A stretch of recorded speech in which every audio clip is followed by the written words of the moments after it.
كيف دايرين؟ نتمنى تكون اموركم كلها بخير وعلى خير. مرحبا بكم معايا في القناه من جديد. واخا غبرت عليكم اسمحوا لي. اليوم ان شاء الله غادي نقدم لكم واحد الطاجين ديال بوزروك خفيف وظريف وساهل ماهل. المهم هنايا خديت الطاجين، درت واحد جوج مطيشات حكيتهم، درت شويه ديال التحميره، شويه ديال الحر، وشويه ديال البزار يعني الفلفل الاسود غير شويه ما تكتروش، شويه ديال الكمون والربيع يعني القزبر ومعدنوس، وواحد طريس تاع الثومه ولا جوج درويسات تاع الثومه حكيتهم. هنايا ضفت واحد نص معلقه صغيره ديال عطريه السمك او توابل السمك. ان شاء الله دابا نقدمهم معكم في القريب العاجل ان شاء الله، هما والمروزيه والعطريه تاع الكبسه ان شاء الله. ان شاء الله دابا نقدمهم لكم في القناه. المهم هنايا كيف ما قلت لكم راه هادشي هذا اللي درت، يعني ماشي شي حاجه صعيبه. العطريه نتاع الحوت والسلام، ودرت شويه ديال زيت الزيتون او زيت العود كيف ما كنقولوا ليه. غادي نشعلو على البوطه ونخليو هادشي حتى يتشحر مزيان ويوقف لينا مزيان مزيان مزيان. وان شاء الله ندوزو للبوزروق او بلح البحر، سميتو بلح البحر باللغه العربيه. هذا البوزروق هذا حيدت ليه واحد الشعيره كتكون الوسط منه، كاين اللي كيحيدها كاين اللي ما كيحيدهاش الله اعلم.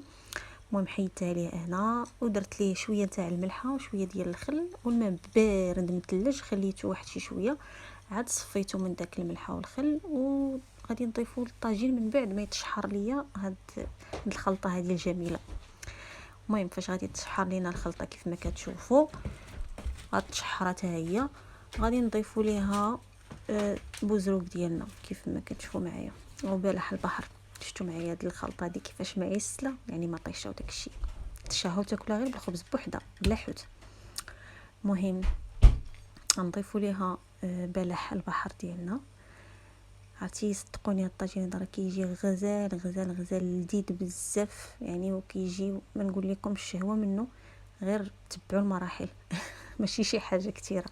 صافي هنا فاش درت البوزروق ديالي درت واحد جوج طرنشات نتاع الحامض او الليمون، ودرت فلفله حاره، ونقدمه بالصحه والراحه. وهذا كيف ما كتشوفوا هو الطبيجين ديالي نتاع بوزروق، كيجي على هذا الشكل هكا، كيجي معسل واقف ديك المريقه يعني في ديك المطيشه ومع داك الحامض وديك الفلفله حاره. نتمنى يعجبكم ونتمنى تجربوا الطريقه ديالي اللي شاركت معكم، يعني هكا باش كنطيبوه، هكا باش تعلمتو صراحه من عند الاب ديالي الله يرحمه والام ديالي حتى هي كطيبوا بهذه الطريقه هذه. ان شاء الله يعجبكم وتمتعوا به بالصحه والسلامه نتوما وليداتكم وحبابكم. شكرا لكم بزاف، شكرا لدعمكم. نتلاقاو ان شاء الله في فيديو قادم، مع السلامه.